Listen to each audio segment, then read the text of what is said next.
L'idée étant de vous parler du 15 novembre 1976, date un peu historique, c'est l'accession du Parti québécois au pouvoir pour la première fois. René Lévesque devient premier ministre et c'est maintenant reconnu dans les faits que cette date est historique. Et moi, j'avais 18 ans. J'ai une famille, j'ai des antécédents politiques assez grands. Mon grand-père était organisateur d'Arthur Sauvé. Mon oncle était celui de Paul Sauvé. Le cousin de ma mère était Gaston Binette, qui était député aussi de Deux-Montagnes. Alors, j'ai toujours grandi dans une histoire politique. Mais là, j'ai commencé ma carrière le 18 octobre 1976. Je signe ma carte de membre. J'ai 18 ans, je signe ma carte de membre du PQ. Et évidemment, il y a toute la frénésie qui s'empare de ça, parce que là, c'est toute la génération des jeunes qui, un peu, se soulève en politique et qui emmène un projet assez révolutionnaire qui était la souveraineté du Québec, qui était, en fin de compte, parrainé par René Lévesque. Mais le 15 novembre 1976, comme disait René Lévesque, on ne l'attendait pas, mais comme ça, puis, effectivement, le PQ gagne l'élection.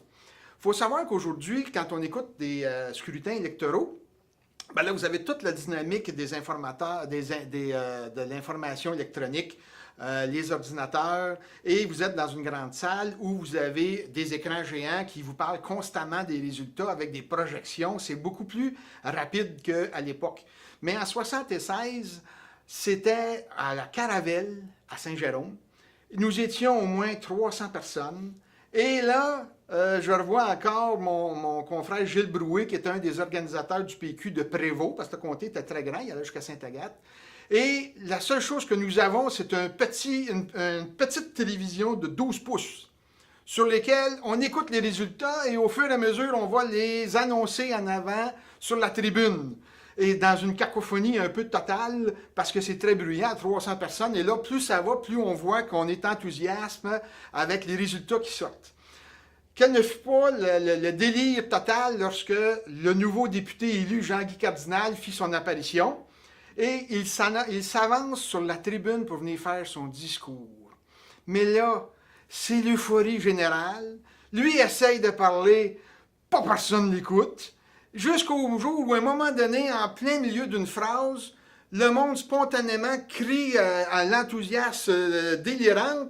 Lui ne sait pas tout qu'est-ce qui se passe. Et moi, j'étais avec Gilles, puis là, Bernard de Rome vient d'annoncer comme quoi que le gouvernement sera composé majoritairement par le Parti québécois dans les 4 prochaines années.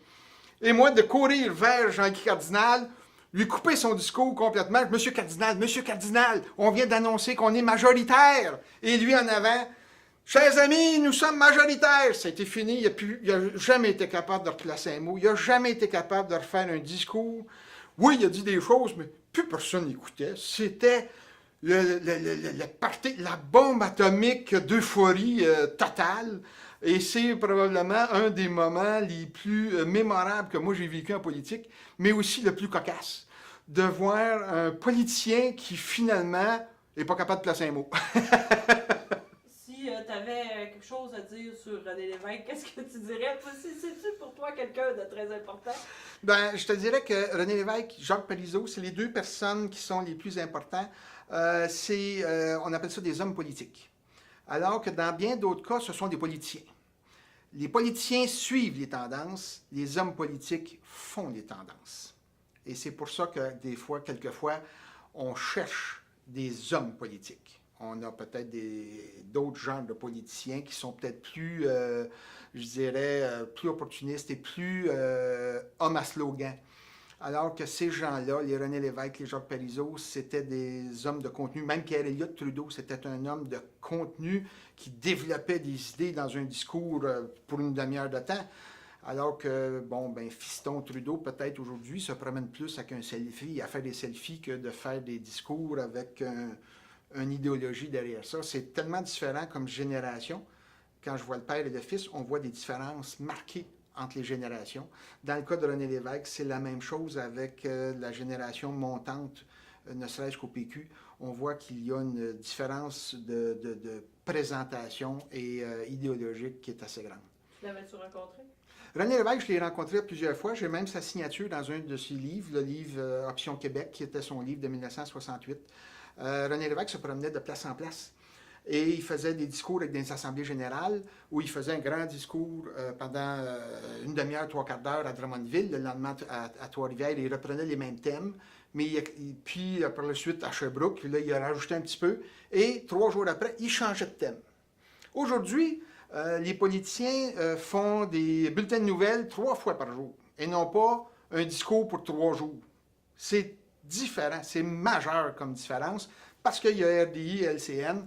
Il faut faire une clip pour midi, il faut en faire une nouvelle pour 5 heures, puis il faut en refaire une autre pour 10 heures le soir.